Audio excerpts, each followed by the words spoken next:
네, 안녕하세요.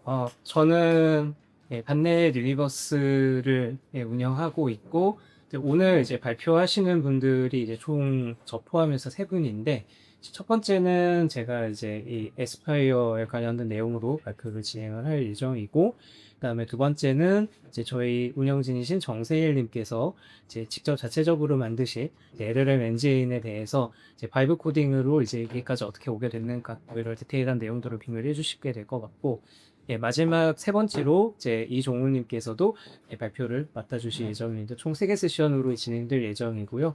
예, 저희가 오늘 네, 중간에 발표하시는 정세윤님 제외하고는 아마 네, 4개까지 있을 예정이라 혹시 이제 궁금하시거나 개인적으로 네트워크 필요하시다 하면은 자유롭게 말씀 주시면은 감사하겠습니다. 예, 그러면 시작하도록 하겠습니다.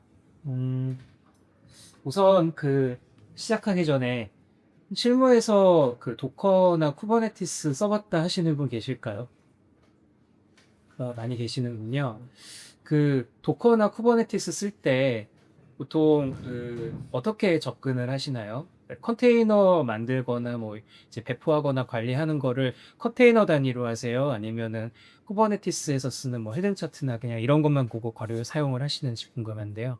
음, 네, 컨테이너 단위로 보통 작업하시나요? 필름 차트라든가 뭐 이런 것들을 써보시거나 하신 분도 계실지 궁금한데 어떠신가요? 없으실 수도 있겠죠? 그래서 오늘 말씀드리려고 하는 거는, 그러니까 도커랑 쿠버네티스는 사실상 운영이나 배포를 전제로 만들어진 그런 도구들인데 반해서 에스파이어가 이야기하려는 관점은 이제 철저히 개발자 중심의 그런 내용들이 더 많습니다. 그리고 지금 제가 올해 이제 예정되어 있는 부산 모각고랑 안넷대부 연합으로 하는 이 세미나를 1년짜리를 이제 관통하는 전체 주제는 단넷 10에 들어가 있는 파일 기반 앱이라고 하는 완전히 새로운 종류의 이제 C# 프로그래밍 관건문에 대해서 말씀을 드리면서 오늘 주제도 여기에 연결이 되어 있는 내용이라서 두 가지 이제 전혀 다른 혹은 처음 보셨을 그런 도구들을 이제 한데 묶어서 어떻게 하면은 현대적인 방법으로 데브옵스를 개발자의 시선에서 이제 풀 수 있는지 그 내용을 오늘 좀 살펴보려고 준비를 했습니다. 네, 분산 시스템 만드는 게 이론상으로는 되게 그럴듯해 보이긴 하는데 실제로 사용하려 그러면 굉장히 까다롭습니다. 우선은 제일 직접적인 이제 허들이 있다 그러면 이제 프로그램이 그냥 모놀리스로 되어 있다 그러면은 그냥 에디터에 내고 적당하게 이제 연결 문자를 편집해가지고 대입하고 하면 끝인데 근데 이 각각의 프로그램들을 다 따로따로 컴파일하고 배포를 하게 되는 순간 연결 문자를 설정하는 것부터가 지옥이죠. 이제 다 일일이 하나하나 맞춰줘야 되고 까다롭고 틀리면 접속 안 되고 다 이런 식이니까 그래서 이런 거를 오케스트레이션 하는 과정에서 연결 문자를 안정적으로 어떻게 전달하고 이제 성공했을 때 실패했을 때 이제 분기 처리를 어떻게 할 거고 뭐 이런 것들을 프로덕션을 배포할 때 따로 내가 개발 환경 띄울 때 따로 두 번 일을 해야 되다 보니까 이게 참 쉽지도 않고 되게 번거롭고 까다롭거든요. 네, 그런 문제가 있고 또 다른 거는 이제 각각의 프로그램들을 찢은 건 좋은데 얘네들이 만들어내는 로그라던가 아니면 매트릭이라든가 이런 것들을 수집을 해서 대시보드를 만들어서 보여줘야 되는데 이거 만드는 거 자체가 이제까지는 일이었었어요. 물론 이제 요즘 그래파나라든가 다른 여러 가지 보고들이 나와서 좋긴 하지만 근데 이런 것들도 결국은 사람이 한 땀 한 땀 다 수작업으로 연결을 해줄 수밖에 없는 그런 상황이 있거든요. 그런 것들도 여전히 빗잡하면 만드는 미소고 그다음에 로컬 개발 환경 따로 프로덕션 배포 환경 따로 이제 따로따로 찢어져 있기 때문에 로컬 개발 환경을 내가 받아다가 뭔가를 이수인계를 받아서 해보려고 하더라도 그거 설정하는 것만 해도 하세월이죠. 일단 도커 엔진 까는 것부터 시작해서 뭐 ENV 파일이나 코드 충돌 나는 거 없는지 체크하고 뭐 여러 가지 일을 해야 되고 그리고 이제 아까 연결문자를 얘기를 했는데 이 배포하는 인프라 밖에 있는 예를 들어 데이터베이스라던가 아니면 그런 것들하고 연결할 때에는 상대적으로 좀 덜 겪는 문제지만 이제 결국 마이크로 서비스를 만들 때 문제는 뭐죠? 이제 워커 따로 뭐 웹 API 따로 이제 컴포넌트들 간에 통신을 해줘야 되는 통신시켜 주는 게 되게 큰 일이거든요. 근데 이런 부분들을 이제 서비스 디스커버리라고 얘기를 하는데 어느 서비스가 어디에 있다라고 하는 거를 IP 주소로 찾는 거는 불가능해요. 왜냐면 어차피 환경이 바뀔 때마다 다 새로 세팅을 해줘야 되는 문제가 때문에. 근데 그걸 피하려고 호스트 네임이랑 이런 걸 잡아줘야 되는데 호스트 네임만 잡는다고 끝이 아니죠. 푸트 번호라던가 뭐 예를 들어 아이디 패스워드에 대한 부분이라던가 이제 세밀한 부분들 다 파라미터들을 바꿔줘야 되는데 이런 서비스 디스커버리 차원에서의 문제점들도 사실은 분산 시스템을 처음에 구성하고 배포하는데 어렵게 만드는 요인이 됩니다. 그래서 에스파이어는요, 기본적으로 이제 이런 문제점들을 개발자의 시선에서 자기 로컬 컴퓨터에서 실행을 해보면서 이제 문제점을 진단을 하고 바로 테스트를 하고 이제 프로덕션 배포 전에 충분하게 이제 환경을 재현해 볼 수 있도록 하기 위해서 만들어진 개발 도구라고 볼 수가 있고요. 네, 그런 파트가 하나가 있고, 그 다음에 이 개발 도구를 통해서 검증이 된 어떤 인프라를 하나의 패키지로 묶어가지고 이 패키지를 프로덕션에 배포할 수 있는 상태로 컴파일 해주는 그런 기능까지 갖추고 있습니다. 그래서 이제 단넷만 여기서 지원이 되는 게 아니고요.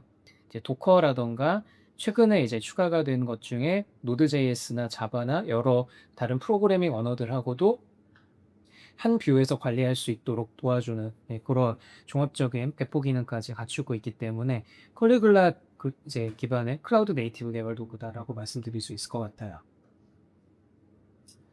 근데 이제 이런 거는 되게 많이 봤습니다. 기존에 뭐 도커 컴포즈도 있고 뭐 티트는 처음 들어보셨을 수도 있는데 이런 것들하고 뭐가 다르냐? 거의 비슷하긴 해요. 근데 도커 컴포즈 같은 경우는 따로 이제 그 아까 얘기했던 대시보드 관련된 컴포넌트를 붙여주지 않으면 관찰 가능성은 이제 고장이 안 되는 한계가 있고, 그다음에 뭐 티트 같은 경우는 이제 좀 더 그 이너루트 안에서 빠르게 그 쿠버네티스를 실제로 배포하기 전 단계에서 이제 마이크로 서비스가 제대로 작동하는지 확인하는 그런 용도로 제공이 되는 프레임워크긴 하지만 완전한 기능을 제공하는 것은 아니고, 그리고 이 두 가지 모두 그 IDE 디버깅에는 연결이 잘 안 된다라는 단점이 있죠. 네, 지금 이야기했던 두 가지 도구의 장점을 결합을 하고 동시에 이제 관찰 가능성, 대시보드에 이제 어떤 일들이 어떻게 성능이 이제 얼마나 걸렸는지 매트릭도 보고 이제 가비지 컬렉터가 어떻게 동작했는지 막 오류가 어느 호출 진행하다가 오류가 났는지 이런 부분들에 대한 걸 다 시각적으로 보여주면서 이제 VS 코드나 비주얼 스튜디오나 요즘 이제 바이브 코딩 많이들 하시죠. 클로드 코드 많이 사용하시는데 클로드 코드에서 동시에 여러 개의 에스파이어 클러스터를 로컬 한 PC 안에서 가상 머신 안 쓰고 그냥 그 안에서 바로 돌려볼 수 있도록 해주는 것까지를 한 세트로 묶어서 종합적인 개발 도구를 제공을 해주는 게 에스파이어의 장점이다 라고 말씀드릴 수 있을 것 같아요. 근데 에스파이어가 그냥 단넷으로 만든 그런 그냥 개별 프레임워크다라고 처음에 생각하기가 쉬운데, 근데 그렇지는 않은 게요. 디벨로퍼 컨트롤 플레인이라고 해서 MS에서 원래는 이제 MS 내부 엔지니어들끼리만 개발을 하면서 이제 클로즈드 소스로 운영을 하던 것을 최근에 오픈 소스로 풀었습니다. 그래서 이 DCP라고 하는 게 에스파이어의 코어 컴포넌트이고요.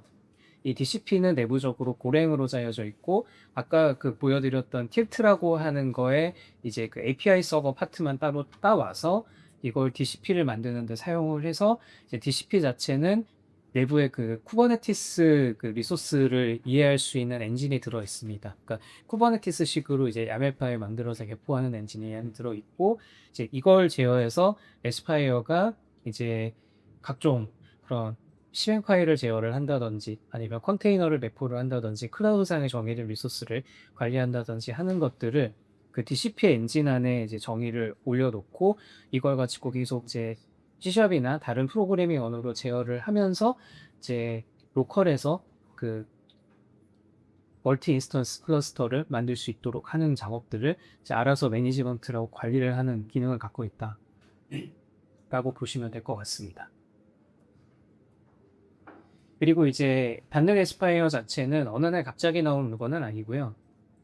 조금 오래전 얘기긴 한데 프로젝트 타이라고 해서 단넷 코어 3.1대였나 6였나 아마 그때 처음 데뷔를 했었습니다. 그래서 이제 단넷이 한창 이제 크로스 플랫폼을 강조를 하면서 많이 이제 여러 가지 기능들을 추가를 할 이력에 이제 단넷까지 보서도 클라우드 네이티브에 관련된 뭔가를 만들어 볼 수 있지 않을까 라고 생각을 하면서 이제 MS가 실험 프로젝트 성격으로 처음에 구매를 했던 프로젝트가 있습니다. 근데 이제 이것만으로는 사실은 클라우드 네이티브에 있는 여러 요구사항들을 한 번에 묶어서 넣는 게 간단한 일은 아니기 때문에 아예 본격적으로 다시 이제 재설계를 거쳐서 그 DCP라고 하는 것을 이제 내부의 보랭 컴포넌트로 만들어 가지고 핵심 엔진에 도입을 한 이후에 이제 단넷 에스파이어라고 처음에는 이제 만들었다가 DCP를 채용하면서 단넷만이 아니라 다른 프로그래밍 언어로 이 DCP를 제어할 수 있는 그 바인딩을 추가를 하게 되면서 이제 현재 에스파이어 버전 이제 13 버전대를 가리키는 이 에스파이어를 이제 정식으로 출시해서 지금 시장에 선보이고 있는 중이다라고 보시면 될 것 같고요. 그리고 이 DCP는 방금 설명드렸던 것처럼 틸트나 이제 이런 다른 그 쿠버네티스 향의 그런 API 서버들이나 데브옵스 컴포넌트들을 그대로 사용을 해서 내부의 핵심 엔진으로 채택을 해서 이제 하나의 완결성 있는 오픈소스 프로젝트로 최근에 분계 전환이 됐다라고 봐주시면 될 것 같습니다. 그래서 이제 에스파이어에서 계속 줄기차게 나오는 개념이 에포스트라는 개념이 있습니다. 이게 이 에포스트가 어떻게 보면은 쿠버네티스의 마스터 컨트롤러 같기도 하고 어떻게 보면은 얘가 이제 에스파이어의 그 본체처럼 느껴지기도 하는데 정확히 말하면 나중에 에스파이어를 가지고 프로덕션 배포를 실행을 해보면 에포스트에 해당이 되는 건 존재하지 않습니다. 에포스트는 정확하게 빠지고 개별 애플리케이션들만 이제 배포가 되는 그런 구조로 만들어지는데 그럼 이 에포스트라고 하는 게 구체적으로 뭐냐? 얘는 로컬에서만 작동하는 일종의 컨트롤러 같은 겁니다. 그래서 어떻게 사용을 하는 거냐면 처음에 그 에스파이어 그 SDK를 가지고서 얘가 이제 컨테이너는 뭘 쓸 거고 데이터베이스는 뭘 할 거고 프로그램은 내가 이런 걸 배포할 거야 라고 하는 거를 모델을 에포스트 모델을 정의해 줍니다. 그 다음에 이걸 DCP한테 던져주면은 DCP가 내부적으로 쿠버네티스 스타일의 그 리소스 그 디스크립션 파일을 만들어 가지고 자기가 이제 내부 그 컨트롤하는 엔진에다가 이제 배포를 진행을 합니다. 그 과정에서 이제 뭐 도커가 깔려 있는 컴퓨터에서 도커랑 상호작용해서 뭔가를 할 거고, 아니면 판맨이 있으면 판맨이랑 상호작용할 거고, 그런 식으로 이제 컨테이너를 뚝딱뚝 만들고 환경변수 집어하는 것들을 이제 선언이 되어 있는 거 기준으로 알아서 묻혀주게 됩니다. 그렇게 해서 에포스트 구성이 끝나게 되면은 이제 그 결과값을 이제 그 에스파이어의 이제 단넷이나 뒤에 가서도 말씀드리겠지만 타입스크립트로 만든 포스트 SDK가 이 DCP랑 상호작용을 하면서 계속해서 현재 로컬의 무슨 컨테이너가 로건 포트를 쓰고 있는가를 모니터링 하면서 계속 와이어를 이어주게 됩니다. 그렇게 해서 최종적으로 인프라가 만들어지게 되면은 이제 에스파이어 대시보드가 나타나게 되고 이제 그러고 나서 우리가 이제 뭐 그동안 많이 보셨을 그런 이제 관측 가능성 기능이라던가 이런 것들이 활성화가 되어 있는 상태에 완결성 있는 이제 로컬 개발 환경을 보시게 되는 거죠. 근데 이제 맨 처음엔 단넷 에스파이어라고 이름을 붙였고 단넷 위주로만 이 에스파이어가 처음에 설계가 돼 있었던 건 사실인데 아까 말씀드렸던 DCP의 힘 덕분에 이제 에스파이어를 C# 버전이 아니라 최근에 그 타입스크립트 버전의 에스파이어도 이제 메타 버전이 출시가 됐고요. 이건 지금 뭐 내부 로드맵에 따르면 이제 자바랑 뭐 파이썬이랑 다른 여러 언어들로도 이 DCP를 제어하는 이제 에스파이어 SDK가 차곡차곡 나올 예정에 있습니다. 그래서 이 모든 것들이 가능한 이유는 내부에 특정 그 기술에 종속되는 그런 하이워크를 쓴 게 아니라 기술 중립적으로 쿠버네티스 기반의 메타데이터를 사용을 하기 때문에 손쉽게 이제 언어들을 확장해 나갈 수 있는 그런 틀을 갖추고 있기 때문에 이런 그림이 가능해진 거고요. 그래서 에스파이어를 사용을 하게 되면은 이제 결과적으로 얻을 수 있는 효과는 내가 내가 혹은 우리 팀이 쿠버네티스나 도커에 대해서 자세히 알지 못한다고 하더라도 내가 기존에 사용하던 프로그래밍 언어를 가지고서 인프라에 해당이 되는 여러 가지 그 제반 요소들을 이제 코드 방식으로 선언을 하고 로컬에서 충분히 돌려볼 수 있는 그런 시뮬레이션 환경을 쉽게 만들어 볼 수 있다는 게 이제 큰 이제 장점이다라고 말씀드릴 수 있을 겁니다. 그리고 이제 최근에 그 바이브 코딩이 이제 대두가 되면서 AI 기반 코딩 어시스턴트가 모두가 되면서 많이들 이제 관심을 가지게 되는 게 그 병렬로 서브 에이전트들을 여러 개를 잘라서 돌리는 것들 많이들 이용하시거든요.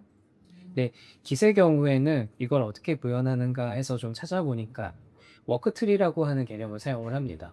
원래 우리가 그 깃 리포지터리를 처음에 체크아웃을 하고 나면은 보통은 그냥 그 리포지터리 하나에다가만 대고 뭐 만들어 본다고 하더라도 뭐 브랜치 자르는 정도로만 사용을 하는데, 그게 아니라 사실 서브 에이전트로 작업을 누릴 때에는 작업의 인과관계를 우리가 설정해서 계산해서 명령어로 보내는 게 아니잖아요. 그냥 물리적으로 법률을 동시에 여러 개를 진짜 조져야 되는데, 우리가 알고 있는 그 깃의 개념상으로 보면은 깃은 그런 기능을 지원하지 않는 것 같아요.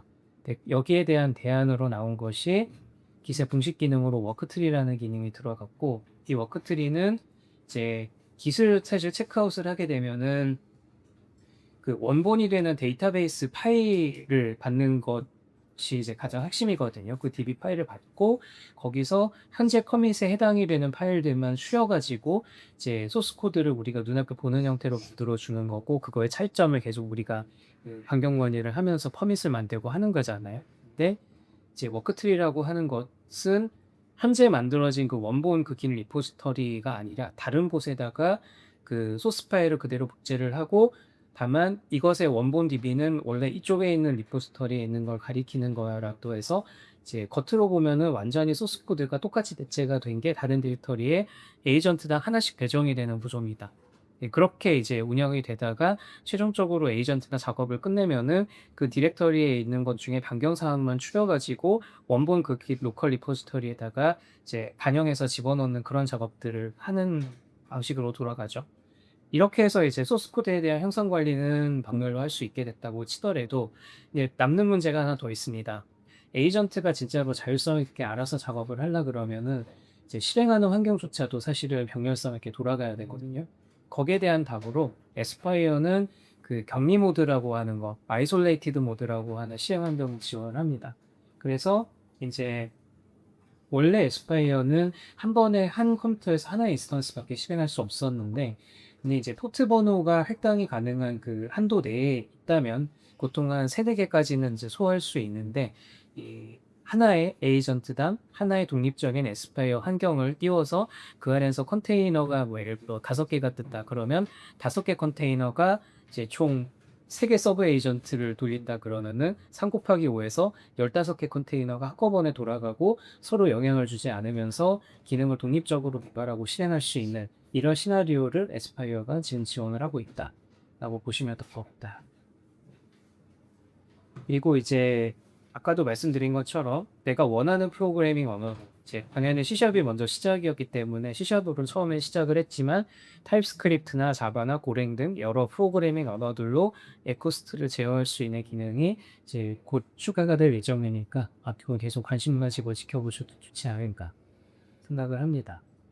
그 중에서도 오늘은 저희가 단넷 유니버스고 단넷 관련 토픽으로 얘기를 할 거기 때문에 지금 말씀드리는 요 3가지 컴포넌트를 에스파이어로 띄워보면 돼. 비주얼 스튜디오 이번에도 사용하지 않고요. 그리고 파일 기반 앱으로 정말 초간단하게 파일 3개, 정확히 말하면 이제 설정 파일까지 해서 파일 4개쯤 되긴 하는데, 이 파일 3-4개만 가지고서 이제 이 에스파이어로 로컬에서 이제 클라우드 네이티브 환경을 이제 시연하고 실험해보는 그런 데모를 오늘 간단하게 준비를 했습니다. 그래서 어디까지 가능한지 한번 볼게요. 그래서 뭐 대단한 건 아니고요.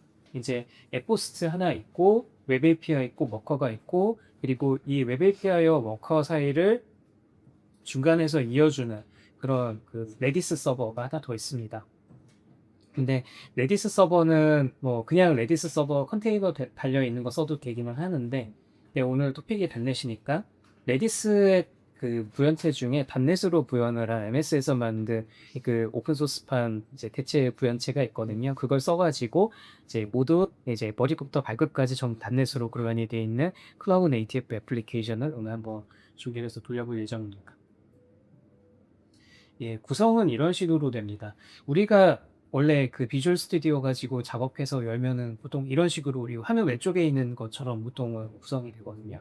이제 솔루션 폴더가 있고, 프로젝트별로 폴더가 있고, 그 다음에 CS 프로젝트 파일들이 있고, 소스 파일들이 있고, 이런 식으로 이제 뭐 어떻게 보면 체계적이긴 한데, 한눈에 봤을 땐 직관적이지가 않죠. 네, 이런 부분들이 이제는 그 파일 베이스드 앱을 사용을 하면은 정말 핵심만 이야기하면 이 오른쪽에 있는 것과 같이 정말 파일 3개로 끝나면서도 모든 게 한 번에 돌아가는 그런 구조를 구현할 수가 있습니다. 그래서 그 파일 하나당 하나의 서비스다라고 보시면 될 것 같고, 이 중에 딱 하나 예외는 에포스트입니다. 에포스트가 에스파이어를 제어하는 컨트롤러, 리모컨 같은 역할이라고 보시면 될 것 같아요. 그래서 소스를 실제로 예를 들어서 살펴보면은 일단 그 에포스트에다가 그 내가 원하는 애플리케이션의 사양과 내가 띄울 프로젝트들에 대한 상세 정보들을 이렇게 코드 방식으로 작성을 합니다. 여기서 이제 한 가지 유념해 두셔야 될 거는, 여기서 만드는 코드가 프로덕션에 1대1로 매핑이 되는 그런 개념은 아닙니다. 일단 여기까지는 어디까지나 내가 로컬 환경에서 구동을 하고 테스트해 보기 위한 환경을 잡는 거다라고 봐주시면 될 것 같고요. 상단에 보시면은 이제 제가 이전 세미나에서도 말씀드렸지만, 이제 파일 베이스드 앱이 그냥 C# 스크립트 같은 게 아니고요. 더 정확히 얘기하면 이렇게 쉐백 라인을 지원을 합니다. 그래서 여기에다가 지금 .cs 파일로 돼 있는데, 유닉스나 리눅스에서 이제 실행 권한 부여를 해주게 되면은 이제 실제로 가넷 SDK가 깔려 있으면 그냥 얘를 실행 파일처럼 실행을 하면은 바로 실행이 됩니다. 그래서 이제 앞에 쉐백 라인이 붙고 있고, 얘가 이제 반넷 10 기준으로는 정상적인 문법으로 취급이 됩니다. 커펠 오류가 발생하지 않아요. 그리고 이제 그 다음에 등장을 하는 게, 에스파이어는 그냥 그 C# 프로그램이 아닙니다. 정확하게 말하면 에스파이어의 .NET 버전 SDK를 사용을 해야 되는 거고, 거기에 들어가 있는 기본 라이브러리를 이제 한꺼번에 묶어서 이제 인클루드 해주기 위해서 샵플러 SDK라고 해서, 내가 지금 이 C# 프로그램은 이 에스파이어 SDK 기반으로 컴파일 할 거야 라고 하는 거를 분명하게 지정을 해줘야 됩니다. 이게 빠져 있으면 에스파이어가 동작하지 않고요.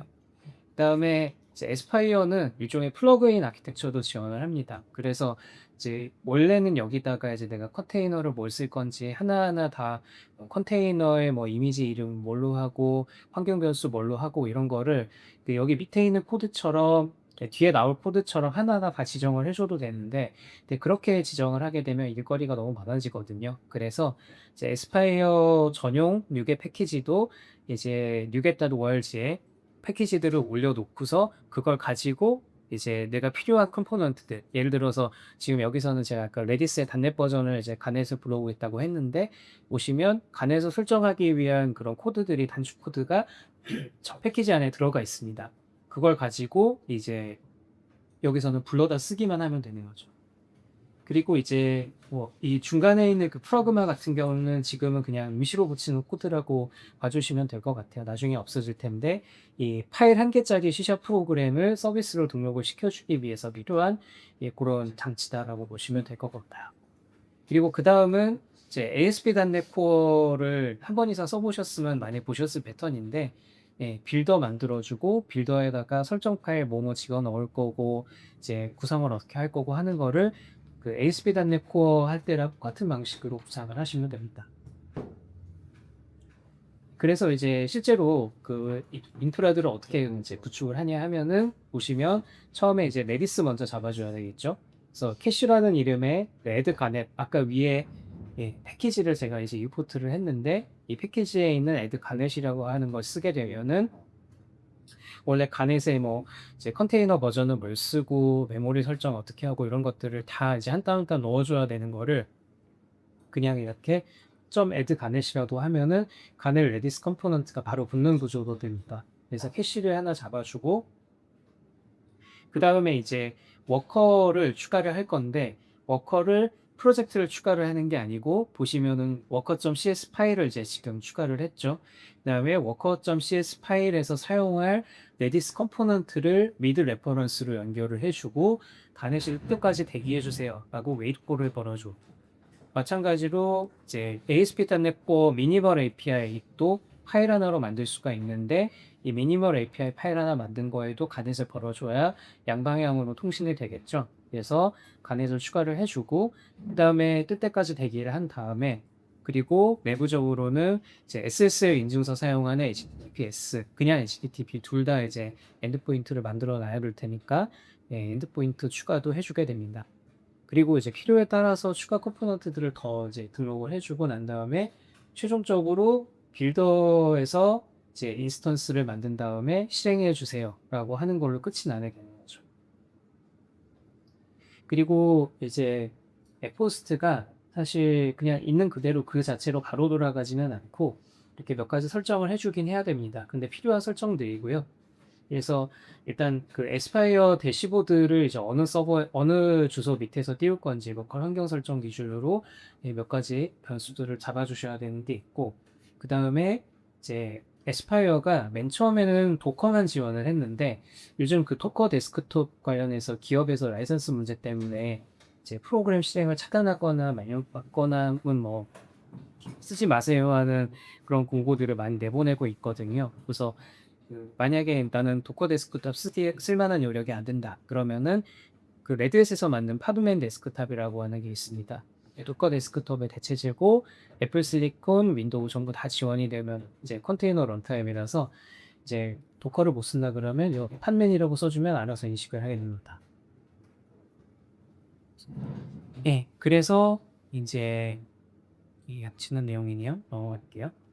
이렇게 앱포스트를 띄운 다음에 이제 실제로 각각의 이제 프로그램들이 어떻게 구성이 되는지 한번 살펴보면 좋겠죠. 그래서 웹 API 먼저 보면 이게 미니멀 API 코드인데요. 미니멀 API로 지금 똑같은 방법으로 시작을 하고 있죠. 단넷 쉐백 라인 넣어주고 얘는 이제 sdk.web이라고 하는 ASP.NET 코어 프로그램이라고 하는 걸 이런 방식으로 써줍니다. 그리고 이제 파일 기반 앱에 한 가지 좀 설계상에 저는 미스라고 생각을 하는데 이제 기본적으로 AOT 컴파일을 켜도록 프로그래밍이 돼 있습니다. 그러다 보니까 이제 지금 이 퍼블리시 AOT라고 하는 설정을 따로 지정을 안 해주게 되면은 기존에 만들던 단대 프로그램이랑은 좀 상이한 그 동작을 하기 때문에 이런 부분들 스위치를 하나 더 넣어야 된다라는 네, 약간 좀 아쉬운 부분이 있긴 합니다만 어쨌든 네, 이런 설정을 하나 넣어주게 되면은 이제 기존에 우리가 그 단넷 프로그래밍 하던 그 관성을 그대로 유지할 수 있으면서 파일 하나로 끝나는 네, 그런 이제 코딩이 가능하게 되어 있다. 자, 그런 다음에 보면은 이제 여기서도 에스파이어 패키지를 참조를 하는데 아까 제가 말씀드리기를 그 에스파이어가 그 서비스 디스커버리를 지원을 한다고 말씀을 드렸는데 이 서비스 디스커버리가 잘 작동하려면 에스파이어가 선언을 하고 이제 정의하고 있는 환경 변수 규칙이라던가 이런 부분들에 대한 거를 사전에 맞출 필요가 있거든요. 그래서 이런 부분들을 참여하는 그 멤버 그 애플리케이션들이 이제 바로 에스파이어랑 짝을 맞춰서 통신할 수 있도록 보조해주는 그런 패키지들을 여기다 추가로 더 넣어준다라고 봐주시면 될 것 같고요. 그 다음에 아까 그 관측성 이야기를 했는데 관측성을 구현을 하려면 이제 매트릭 정보들을 계속 이제 내보내고 이제 수집할 수 있도록 열어줘야 되는 부분이 있어서 네, 이렇게 오픈 텔레메트리 계열 패키지들을 추가를 해주게 됩니다. 이렇게 해서 네, 웹 애플리케이션을 만들고 레디스 클라이언트를 이제 추가를 하는데 여기 들어가는 캐시라는 이름이 아까 에포스트에서 캐시라고 하는 별명 쓴 거 기억나실 거예요. 그 별명 쓴 캐시랑 동일한 이름입니다. 이렇게만 써주게 되면은 안에서 포트 번호를 어떻게 바꾸었든 상관없이 자동으로 쫓아가서 이제 정확하게 해당되는 인스턴스랑 통신을 할 수 있는 상태를 만들게 됩니다. 이렇게 설정을 해줘야만 아까 그 아이솔레이티드 모드라고 제가 말씀을 드렸던 그 기능들이 정상 작동하게 되고요. 예, 그 다음은 이제 오픈 텔레메트리 설정은 관용적으로 이렇게 설정을 하는 부분들이라서 그냥 이런 게 있다 정도로만 짚고 넘어가고요. 애플리케이션을 만든 다음에는 보시는 것처럼 이렇게 커넥션 멀티플렉서가 이제 레디스 클라이언트거든요. 그래서 요거를 의존성 주입으로 넣어 주시고 그 다음에 여기서는 그냥 레디스랑 상호작용하는 간단한 코드를 넣었습니다. 그래서 마지막으로 액세스한 시간만 계속 레디스를 통해서 헛되이 끼치는 그런 간단한 이제 코드를 넣었어요. 그리고 이제 이렇게 만들어진 웹의 API랑 상호작용하는 워커가 또 필요하겠죠. 이 워커 같은 경우는 마찬가지로 별도 SDK를 써주시는 게 좋은데 이 워커는 겉보기에는 마치 일반적인 콘솔 프로그램처럼 생겼습니다. 근데 이제 그 콘솔 프로그램이랑 다른 점은 뭐냐면 얘는 계속해서 while 루프를 타면서 이제 꾸준히 실행이 되는 오랜 기간, 최소 하루 뭐 한 달 이렇게 계속 반복해서 실행이 될 거기 때문에 가비지 컬렉터 등에 대한 약간의 튜닝들이 필요합니다. 그래서 이런 가비지 컬렉터 튜닝이라던가 세부적인 이제 조정 사항들을 이제 미리 옵티마이징을 해 놓는 것들이 필요하기 때문에 이것도 따로 SDK에 빠져 있다고 보시면 될 것 같고요. 나머지는 앞서 보셨던 것과 크게 차이는 없습니다. 다만 이제 서비스 같은 경우는 네, 여기서 넘어갈게요. 이렇게 워커라고 하는 서비스 클래스를 만들고 백그라운드 서비스에서 상속을 받아가지고 비동기로 이제 계속 반복 실행할 작업을 이렇게 선언을 해주게 됩니다. 그 다음에 워커는 단순해요. 그냥 이제 계속 그 반복 루프를 돌면서 최종적으로 그 레디스에다가 이제 1초에 한 번 꼴로 계속 이제 값을 씌워주는 그런 작업을 하는 간단한 프로그램입니다. 자, 이렇게 해서 파일 3개 만들고 설정 파일 하나 추가를 해서 aspire run 명령어를 실행을 하게 되면은 대충 이런 것과 비슷한 모양의 아웃풋이 나오게 돼요. 그래서 이제 어느 그 대시보드에서 이거를 이제 실행 결과를 볼 수 있고, 그 다음에 컨테이너들은 뭘 띄우고 있고 하는 것들이 제목으로 쭉 나오게 되고, 그걸 그냥 바로 실행해서 들어가서 보게 되면은 결과를 확인할 수 있는 직관적인 시스템을 가지고 있습니다. 그래서 데모를 하나 보여드리려고 하는데 차근차근 하나씩 살펴볼게요. 지금 이 발표 자료는 나중에 공유를 드릴 테지만 이 지스트에 들어가시게 되면은 전체 코드를 다 보실 수가 있으니까요. 그거는 지금 한번 촬영하시거나 명명하시면 좋을 것 같습니다.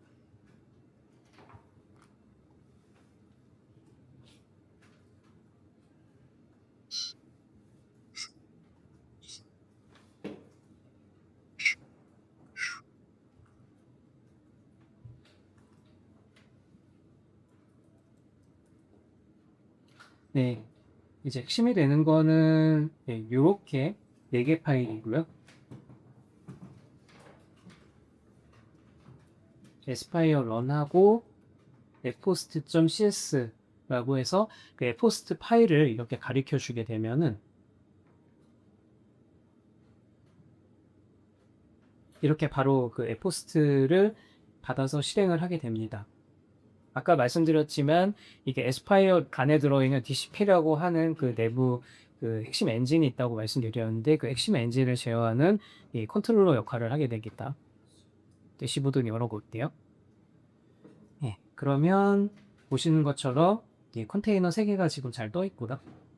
이렇게 사물 간의 연관관계가 이제 시각적으로 나오게 되고, 여기선 사용하지 않았지만 만약에 이제 AI 그 환경 변수나 아니면 다른 그 파라미터들을 매개 변수 같은 거 넣었다 그러면은 매개 변수도 여기서 시각적으로 조회를 할 수가 있게 나옵니다. 자, 그러면 실제로 실행이 잘 되는지 봐야겠죠? 보시면 이렇게 지금 계속해서 실시간으로 값이 묻혀지고 있는 걸 볼 수가 있고요. 그리고 로그를 보게 되면은 이게 지금 그 간넷으로 띄운 레디스 서버고요. 지금 이게 ASP.NET 코어로 만든 미니멀 API 쪽 서버입니다. 이쪽은 이제 웹 요청이 들어올 때마다 계속 로그가 밑으로 쌓이는 구조로 동작을 하게 되고, 그 다음에 워커는 지금 계속 1초에 한 번씩 루프를 돌면서 계속 값이 증가하고 있는 걸 볼 수가 있습니다. 그리고 이제 중요한 게 관측 가능성이라고 말씀드렸는데 2가지가 있겠죠. 일단 워커를 한번 열어서 좀 볼게요. 워커가 이제 어떤 작업을 어떻게 수행을 했는가 같은 것들이 다 나오게 되고, 지금 보고 싶었던 게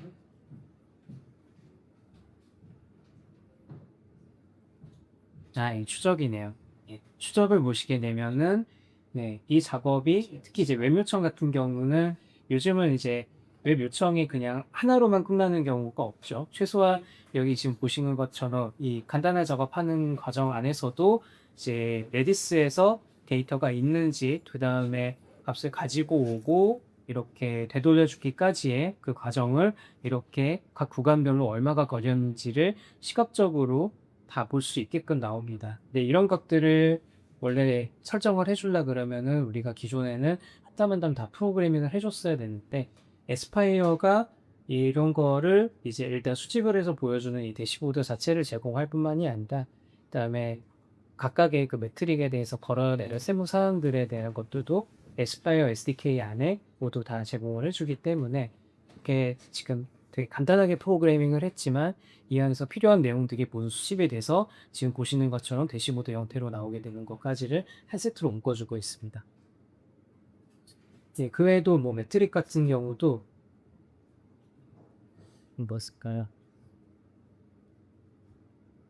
네, 가비지 커넥션은 지금 띄운 지 얼마 안 되기 때문에 없고, 그다음에 뭐 어셈블리를 몇 개를 모드를 했는가 뭐 이런 것들도 제 지표로 나오게 되고, 가비지 커넥터보다는 예, 이런 이제 HTTP 클라이언트가 이제 연결 개수가 어땠는지 이런 것들을 이게 바로 매트릭 형태로 볼 수가 있기 때문에 이제 이거는 그 자바 쪽에서는 아마 스카우트였나? 뭐 이런 프로그램이 하나 있었던 것 같은데 그런 프로그램들이 제공해 주는 것처럼 실시간으로 이제 메모리 사용량이라든가 이런 것들을 이 매트릭 형태로 보실 수가 있기 때문에 비슷한 기능을 여기서도 이용할 수 있다라고 봐주시면 될 것 같습니다.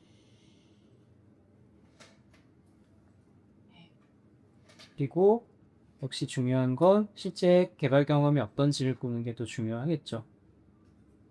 그래서 코드로 한번 열어보겠습니다.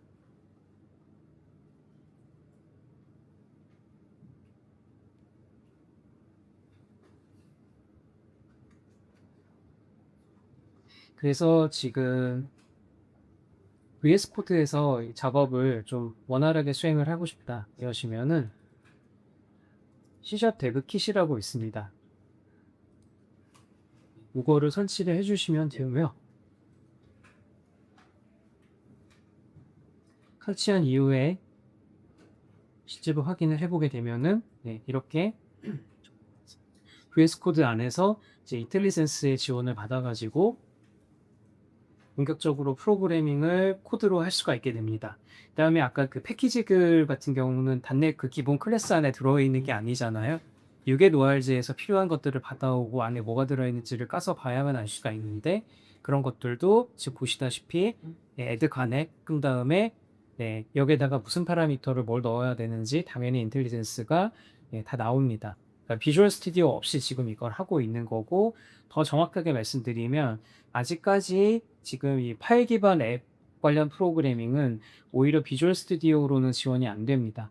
오히려 VS 코드에 C# 데브킷이 있어야만 지금 이렇게 프로그래밍을 할 수가 있기 때문에 이 맥이 됐든 리눅스가 됐든 좌우지가 C# 데브킷이랑 단일 SDK만 있으면 바로 이렇게 코딩을 할 수가 있기 때문에 편하게 하실 수 있다라는 점을 말씀을 드려요.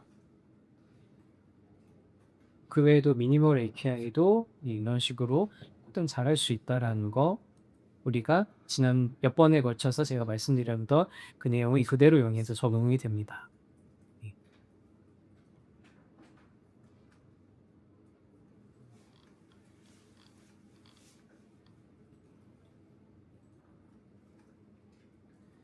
네, 그래서 보신 것처럼 한눈에 이제 흐름을 볼 수가 있고 각각의 컴포넌트들이 어떻게 상호작용하는지가 전부 적나라하게 대시보드에다 나오기 때문에 네, 모컬에서 충분히 그 마이크로 서비스 시나리오를 한 뷰에다가 놓고 충분히 테스트를 해보실 수가 있기 때문에 굉장히 중요한 역할을 하는 도구다라고 말씀드릴 수 있겠고요. 그리고 이제 디버거 연동도 가능합니다. 네, 지금 한번 띄워서 좀 볼게요. 양날 거는 홈, 이,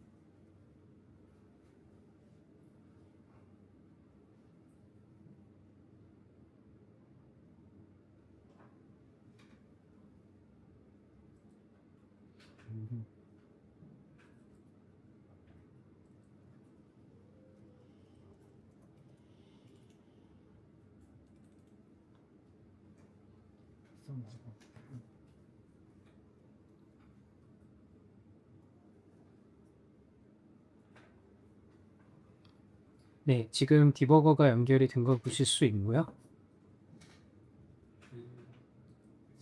어떤 걸 한번 해볼까?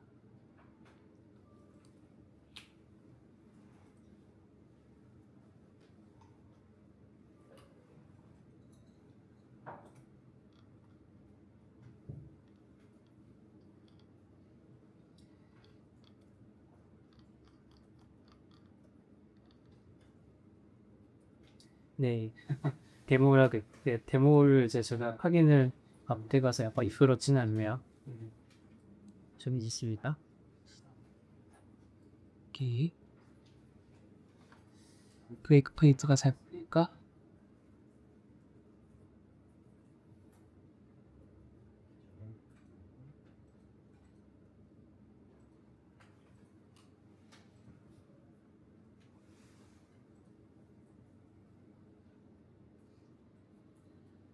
네, 아쉽게도 이게 지금 기능이 완전하지는 않은 것 같네요.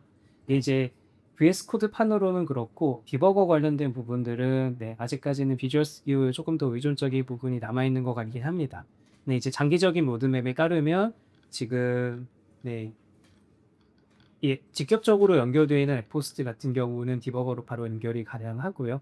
이제 실행할 때 여기에다 중단점을 걸게 되면 이 지점에서 브레이크 페이트가 걸릴 거고, 그다음에 예, 이제 다른 쪽 같은 경우는 아직은 이게 그 C# 그 파일 기반 앱 기반으로 이제 불러오는 데 있어서 디버거 정보까지는 전달되지 않기 때문에 지금 이쪽은 코텍스가 살아있지는 않네요.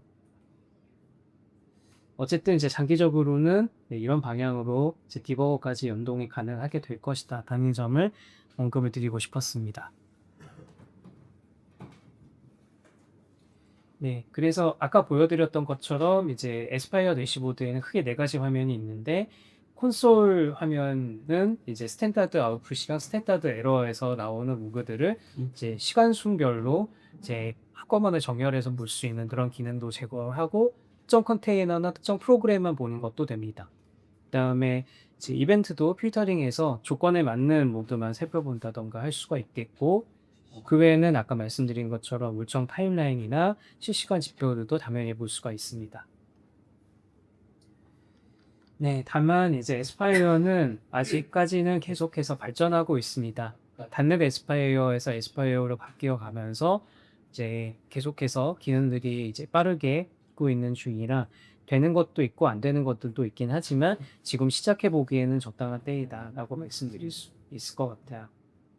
그래서 에스파이어에 이제 여러 기능들이 있지만 나중에 완전하게 만들어졌을 때 가장 많이 이용하실 것 같은 건 아무래도 퍼블리시 기능이라고 생각을 합니다. 아까 말씀드렸다시피 그 DCP라고 하는 엔진이 내부적으로 그 인프라에 대한 어떤 자체적인 뷰를 갖고 있다고 말씀을 드렸는데 이 뷰를 실제로 목적지에 해당하는 그러니까 예를 들어서 애저라던가 쿠버네티스나 뭐 AWS CDK라던가 이런 그 목적지에 해당이 되는 그 도메인 언어와 도메인 프레임워크를 가지고 이제 번역을 해서 아웃풋을 써내려가는 퍼블리시 기능이 아직 개발 중에 있습니다. 그래서 현재는 프리뷰 버전 형태로 쿠버네티스랑 헬름 차트를 이제 에스파이어로부터 만들어내는 기능이 개발이 되고 있는데 그러다 보니까 아직까지는 예, 충분히 프로덕션을 배포하기 전에 이제 퍼블리시 기능을 이용할 때에는 검증이 필요하다라는 한계만 이제 지적을 하고 넘어가면 좋을 것 같고요. 그리고 이제 컨테이너 관련해서는 이제 대부분의 컨테이너 시나리오들이 여전히 그 x64 환경에 리눅스로 넣혀져 있는 경우가 많아서 지금 제가 데모로 보여드리고 있는 이 애플 그 맥북, 애플 슬립폰 기반 맥북처럼 이제 인텔 프로세서가 아닌 환경에서는 호환성 차이가 있을 수 있다라는 거를 좀 짚어야 될 것 같아요. 그리고 이제 그 DCP가 어떤 그 인프라에서의 중간 층위를 담당을 한다 그러면 그 인터메디에이트 리프레젠테이션, 그러니까 중간 표현이라고 하는 개념을 또 적용을 합니다. 그래서 에스파이어가 그 처음부터 바로 도커 파일에 대한인가 이런 걸 바로 만들어내는 건 아니고요. 내부적으로 그 인프라에 대한 모양을 manifest.json이라는 파일로 만들어내는 기능이 있습니다. 이걸 만들어낸 다음에 아까 말씀드렸던 것처럼 타겟 시스템에 맞게 번역을 하는 과정을 거치게 해냈었고요. 이걸 통해서 장기적으로는 아마 나중에 테러폼이라든가 이런 것들까지 커버를 할 수 있지 않을까 그렇게 예상이 돼요. 네, 그래서 이제 퍼블리시하는 기능 이외에 디플로이하는 기능도 현재는 프리뷰 버전으로 사용을 해볼 수가 있고요. 그 다음에 도커 컴포즈나 쿠버네티스로 배포를 하는 것들도 지금 단계에서는 필요한 만큼 사용해 보실 수가 있고, 네, 뭐 애저 같은 경우는 에이지기 업이라고 하는 명령어가 직접 에스파잉크 지원을 한다는 것 같아요. 그래서 이거는 필요하신 모델만 적절하게 사용하시면 될 것 같습니다. 네, 그래서 이제 지금까지 살펴본 내용을 정리를 하면은 에포스트라고 하는 것 자체가 하나의 그 단일 원천이자 소스라고 볼 수가 있겠고요. 이 에포스트에서 정해놓은 어떤 멘탈 모델을 가지고서 이제 아티팩트를 만들게 되면은 이제 이걸 아티팩트를 만드는 과정에서 AI가 관여를 할 수도 있고, 또는 사람이 그 내용을 검토하고 최종적으로 커밋을 하는 과정을 거치게 되면서 이제 AI 기반으로 이제 동시에 테스트도 실행하고 결과물이나 혹은 아티팩트 만드는 것들도 충분히 자동화 인정을 누릴 수가 있다라고 말씀드릴 수 있을 것 같아요. 그래서 오늘 살펴본 내용은 그렇습니다. 그래서 에스파이어를 가지고 작업을 하게 되면 선언하는 것 자체가 국가로 구성이기 때문에 얘가 아는 프로그래밍 언어와 코드를 가지고 에코스트를 제어를 하면서 이제 인프라에 대한 것들을 멘탈 모델을 정의를 해 놓으면 그 자체로 곧바로 실행이 가능한 로컬 인프라가 만들어진 것 동시에 아직 프리뷰 버전이긴 하지만 네, 이제 타겟 시스템으로 배포를 하는 것도 어느 정도는 해볼 수 있다. 그리고 앞으로 발전해 나가면서 이제 정식 버전이 가까워지면 이제 더 많은 것들을 해낼 수 있을 것이다. 라고 말씀드릴 수 있을 것 같고요. 그다음에 아직은 약간 매끄럽진 않습니다만 아까 보여드렸던 것처럼 약간의 코드와 패키지들을 더 추가를 해줌으로써 관찰 가능성 기능을 충분히 넣을 수가 있습니다. 이걸 통해서 이제 마이크로 서비스 개발을 해야 되는 상황에서 큰 부담을 지지 않고 이제 코드나 핵심 로직에만 집중을 하면서 원하는 바를 달성을 하실 수가 있게 되는 거예요. 그다음에 스파이어 기반으로 이제 이런 로컬 인프라 환경 같은 것들, 시뮬레이션 환경을 만들어 놓게 되면 팀 간의 온보딩을 할 때, 특히 이제 그 멀티 그 컨테이너 애플리케이션을 배포하거나 재판 프로그램을 만들려고 하는 상황에서 온보딩 시간을 획기적으로 단축시켜주는 그런 이점도 있다라고 말씀드릴 수 있을 것 같습니다. 예, 그래서 발표 자료는 다시 공유를 드릴 텐데요. 만약에 오늘 이 에스파이어에 대해서 내용에 관심이 있었다 하시면은 지금 제가 알기로 단넷 버전이랑 타입스크립트 버전이 있는 걸로 알고 있어요. 그래서 단넷 버전도 좋고 타입스크립트 버전도 좋으니까요. 한번 이제 가이드 따라서 이제 테스트 삼아서 시험 삼아서 한번 이런 방명록 프로그램이나 아니면 아까 보여드렸던 것처럼 계속 이제 일정 주기로 값을 고치는 그런 프로그램을 하나 만들어 가지고 실행해 보시고 괜찮으시다고 하면 저희 간넷데브 포럼에다가 에스파이어 써보니까 어떤 것 같아요 하는 뭐 그런 이야기들, 구성평 같은 것들 자유 게시판에 많이 남겨주시면 또 포럼 운영에 크게 도움이 될 것 같아서 이번 과제를 하나 드려보려고 합니다. 네, 제가 준비한 내용은 여기까지고요. 네, 궁금하신 점 있으시거나 하면 보통 이 자리에서 질문을 받으면은 질문을 안 하시더라고요. 그래서 따로 받겠습니다. 감사합니다.